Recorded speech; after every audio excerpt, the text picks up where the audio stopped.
જો તમારું કોઈ સપનું પૂરું નથી થતું તો તમારે ગભરાવાનું બિલકુલ નથી.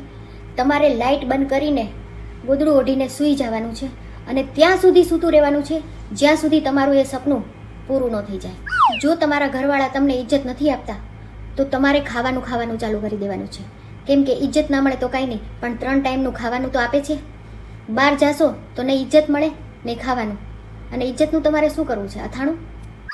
4 લોકો શું કહેશે એ તમારે નહીં વિચારવાનું, કેમ કે એ 4 લોકો ભેગા થઈને અંદર ડિસાઈડ કરી લેશે કે એને શું કહેવું છે. આપણે એશ કરો. ખોટા પ્રેમમાં તો બિલકુલ નથી પડવાનું, કેમ કે પ્રેમ એક વેમ છે. ન ખબર હોય તો ટાઇટેનિક લગાવીને જોઈ લેજો.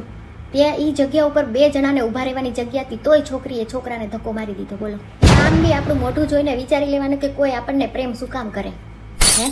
જો કોઈ તમને એમ કે પૈસાથી ખુશી નથી ખરીદી શકાતી, તો તમારે એમને તરત જ કહેવાનું છે કે એ પૈસા મારા બેંક એકાઉન્ટમાં નાખી દે, હું ખરીદી લઈશ.